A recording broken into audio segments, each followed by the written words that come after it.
In Haven, ready for the start of round 12 of the World Touring Car Championship. Green flag waves at the back of the grid, the red lights will go on, and when we lose them, away they'll go. Porchero on the right, Montero on the left. Good start from the BMW of Andy Prio from third. Montero counters, coming down with the white nose on his Seat is Genet. He'll get ahead of Prio into the first corner. Well, it's going to be Porchero, Montero, Prio just holds him off, and that was Ivan Muller inside Huff. Huff is still alongside Muller. Muller's got the line, and Huff's going to be hung out to dry as we watch Thiago Montero trying to take the lead into corner 3. Can't get through. Huff's still on the outside, won't give that up, can't get back in. This is like NASCAR racing. Turn 3, he's still out there. Porchero, and Montero goes around the outside into corner 4, and that is a very bold move, but he's desperate to get in front, and he really feels he's got a race winning car, doesn't he? He knows he's got to do it in the early stages. His only chance is to get past him on this opening couple of laps, and I think you'll see some pretty forceful action. He's already bumped him a couple of times on the run up to 5, down into 6. Prio is the danger man though for Montero. Prio in third, fourth is Genet, 5th place is Ivan Muller, 6th place Huff giving him a little rub. Montero's going to try something. I think what's he going to do? Can't quite make it. Downhill right-hander at 7, then you climb up quickly, flat out through 8 and into 9. Oh, and further back, Jörg Muller defending hard.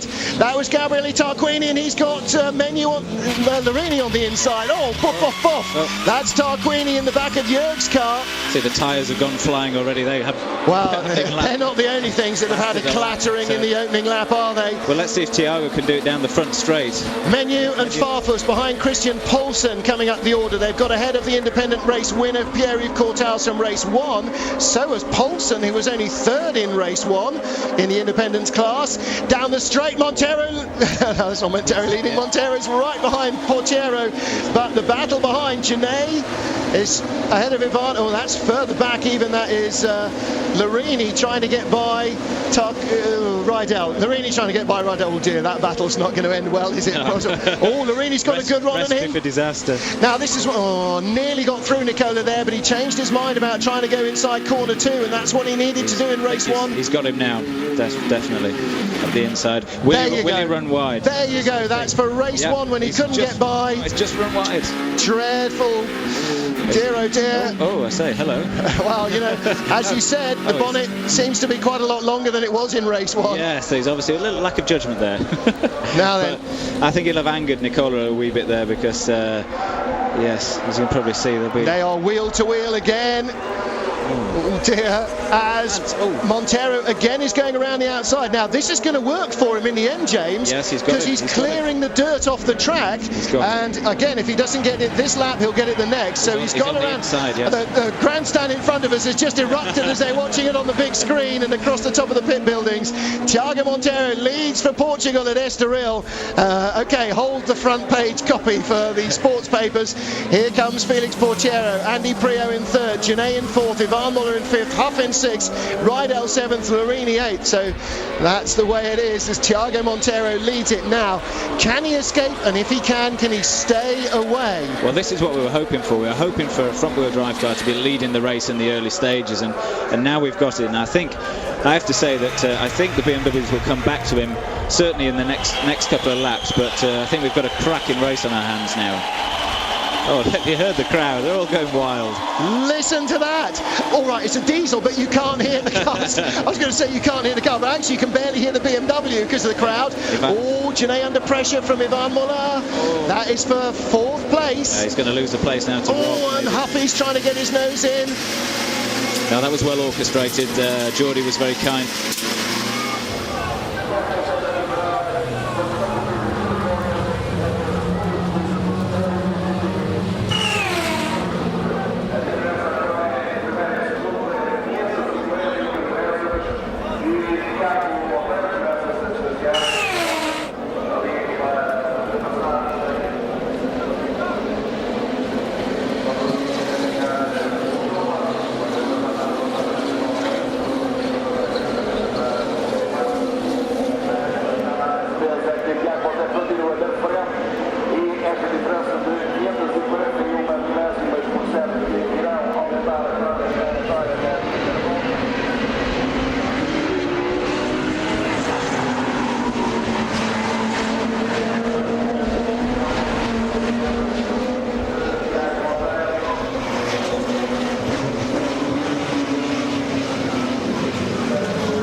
Another little nudge. But you see, that just gives Andy a bit of extra momentum down into corner 2, so that's not helping. Oh, he's got him now. Oh, yes, he has. Down into 3. Can he hold it? And the door's open. In goes Janae. And Huffy will go through as well. And he does, and he's going to get Janae. They're going to go 3 wide. Not quite. Andy Prio just about holds on the inside. Geordie Janae. Through goes Rob Huff. So Huff goes through. Janae loses a position. So Prio got beaten by Ivan Muller, and Huff got by Janae as well. Dramatic stuff. Pretty breathless stuff at the moment. Fantastic racing. This classic touring car stuff. So 4 laps completed and more changes of lead than you can shake a stick at. Thiago Monteiro, or changes of position, Thiago Monteiro leads, pulling away from Felix Portiero. A whisker. Nicola Larini is the fastest man on the track at the moment in the second of those blue.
great action. Oh, fantastic race. And look at this, so 2 abreast down the back straight. Overtaking, I don't know whether I'm more out of breath in the commentary box or usually in the car. Well, you'd be probably slightly less red-faced because it's not so hot with the back door open. You can't have that on your race car. They black flag you for it. But you're right, absolutely. And Huff is only just clear of this little queue of cars, and only just is not really quite enough. Here's the battle in front of him, and still Ivan Muller in third, Prio in fourth. Huff is fifth. I think what we were saying earlier is Andy's probably got more of a chance to be able to get past Ivan than Geordie, due to the fact that Ivan being higher in the championship has that extra ballast on board. So maybe later in the race, or the next couple of laps, Andy can really put some pressure, bring some pressure to bear on Ivan. It's all shaping up for some action. Here comes Prio. He's having a good look. No. But in the queue behind Larini, let's see what's happening there. Oh, Prio takes both wheels over the inside of corner 1. Only the outside wheels were actually on the curb. The rest was chewing away at the grass. Still not enough to get him that run into turn 2 and 3 that he really needs. Ivan's trying hard. You can see the car weaving under braking. The turbo's probably glowing. And the brake discs and the tyres, yes. You know, that's the thing, the TDI, as we said, you know, the advantages are being quick in a straight line, but you still have to stop it. And the car is very much on the limit, trying to pull these cars, up, down the straight, into the corners. And, Andy maybe has a chance, keep putting him under pressure. Maybe Ivan will make a mistake, so he doesn't even need to make the passing manoeuvre. Well, that's exactly what he's trying to do. Now, you can see Larini locking up there in the second Chevrolet, but he has pulled away now from the battle behind, which is 7th Jörg Muller, 8th Jordi Janay, then Rydell, Tarquini, Farfus, and on. They're now in a big, long queue. So the Chevrolets are easing away, and they're certainly being a little kinder to their tyres, I think, than the Seats at the moment. They're lapping quicker than almost anybody else. So this is the section that's really going to hurt the Seat. That extra weight over the front wheels, trying to turn in a first gear corner left and then immediately right, and put the power down through the front wheels, is where the BMW has a noticeable advantage, and hence the reason he becomes so close on this latter section of the lap. Which is just as well, because that's where he needs to be, as close as he literally needs to be shoving Ivan down the street. Joe Prio and his wife watching on, and Montero is going away from Portiero. He's now out to 1.4 seconds in the lead. And again, Prio showing his nose, but not making the move on Ivan. Didn't quite get close enough to make an out-braking manoeuvre down the inside into corner 1. Nothing in 2. He's not close enough in 3. See, Ivan sort of squirrels away here. Once he gets off the brakes into turn 1, assuming he makes it round, which he has done so far, he's pulling away. And you can tell he's driving the wheels off that thing. You can see in the quick corners, you can see the correction going through the steering wheel. He's definitely on the ragged edge. Good old Ivan. Lots of understeer noticeable, building up into constant radius corners as well. Through the S's, it's really, you can see the tyre turning a lot more than the car is actually going around the corner. So, and all of that overheats your tyres and starts to wear them off as well.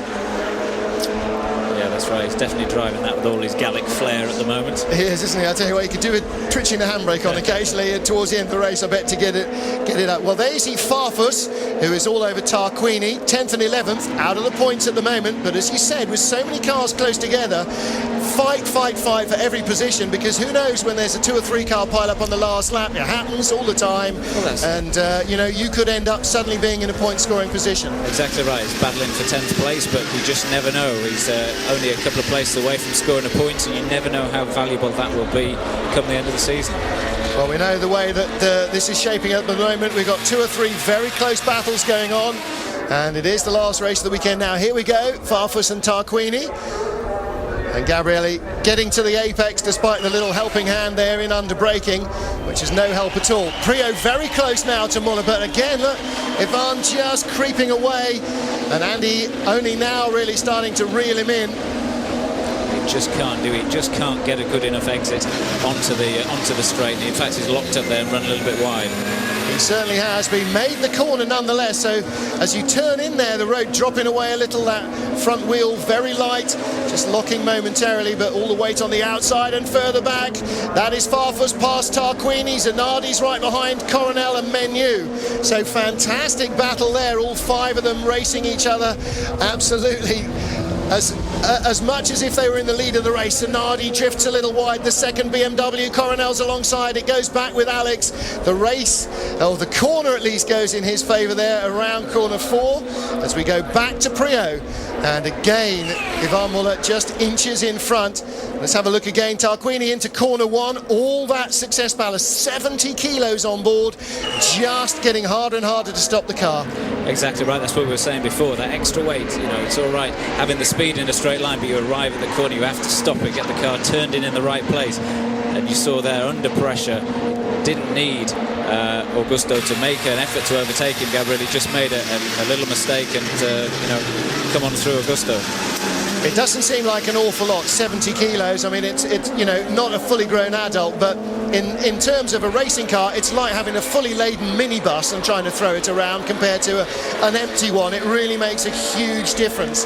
But these cars are so finely tuned, aren't they? It's really hard to kind of express that as a road car, you know, as a road car parallel, but they are really close. Oh, Engstler on Boardman's tail. So Boardman now up to 3rd in the independence category. I went over actually between the races to apologise to him for going and talking to him, giving him the curse of the commentator and getting him knocked off on. So my apologies to you for coming to talk to you before qualifying. But that is Van Lagen. Yes, it is on the outside. And Romanov, Andrei Romanov. And that is the battle for 5th in the independence category. Tom Boardman up to 3rd place. Good boy. Good job by him. Now then, this is interesting, because Ivan is right on the tail of Felix Porchero, who has gone completely off the boil in the last 2 laps. I wonder what happened. Maybe he's picked up a problem. Maybe he's hit a curb hard, or because he seems to have slowed dramatically. You wouldn't expect that from a BMW at this stage of the race. There's still the mayhem behind. Coronel, Zanardi and Menu. That is the battle for 13th and 14th, and Zanardi was 12th, so Coronel's gone by him. And Porchero, yes, eased out of the way for 2nd and 3rd. And unfortunately, that worked very well for Ivan, who just tapped Felix out of the way. I was just about to say this might be solid gold for Prio if Muller gets held up. So there's Philippe Leloup on the radio headset. That's Ivan's race engineer, probably saying, come on, can you go a bit quicker? You've still got Prio behind you, matey. Yeah, this is shaping up to be a good battle on these last 2 laps. Well, I tell you what, the crowd are going to go apoplectic when Montero comes by and there's nobody within sight of him for the lead, because Ivan Muller in 2nd place is going to hold Prio up to the flag. Montero has got this made in the shade. Thiago Montero leads after 10 laps, and at the line this time he will have 1 lap to go, so he's really had the pressure relieved, and Felix Porchero just suddenly went right off the boil. Montero goes by 2.5 seconds nearly ahead of the battle for 2nd, as we see from Prio's viewpoint. Oh, look, he was trying to get that extra bite of grip to get alongside Ivan. Didn't happen for him, couldn't get 2nd. Oh, look, Prio. Oh, but he's now just didn't have the speed. It seems strange because, you know, Portero's picked his pace back up again. I don't know why. Well, I don't know. I spoke to Van Lagen in the Lada after race 1, and he said on the last lap, coming to start the last lap on the straight, the engine cut. He changed down all the way from 5th to 1st until it suddenly started again. But by that time, 3rd place had gone by him. So, look how close Prio is now behind Muller. Probably the closest he's been at any stage of the race. Well, Andy, I know you're not a man for the last lap lunge, but this is the time for having a last lap lunge, isn't it? 3rd to 2nd could make a big difference when you get to Macau, and Prio really needs some big points to go on the board soon. He's had a lot of zeros so far this season. That's right, this is the section that's really going to tell, because as we said before, the braking and the very, very slow corner, can he put enough pressure on to make Ivan make a mistake? He needs to have a great run through 7 and 8 and just lunge up the inside into corner 9. Problem is, Ivan's going to know it's coming. Doors shut. Prio cuts to the outside. He's going to try and force the big error from Ivan. It's not there. And it's the problem of the chicane. It's like Russell at Stetson. If you get in, it doesn't matter how slow you are, they can't get by you. Exactly right. So Ivan Muller's done exactly what he needed to do to hold Prio off. Prio's not going to get by him onto the straight, and it's going to be a 2nd win of the season and a 1st win at home I'm going to be drowned out by the sound of the crowd going absolutely mental. Tiago Monteiro wins in Portugal for Seat, but a huge crowd cheering him across the line. Ivan Muller second, and in third place Andy Prio, the first of the BMWs. Fourth is Felix Portiero. Rob Half and Nicola Larini, fifth and sixth for Chevrolet. Jörg Muller seventh, Ricard Rydell, the Race 1 winner in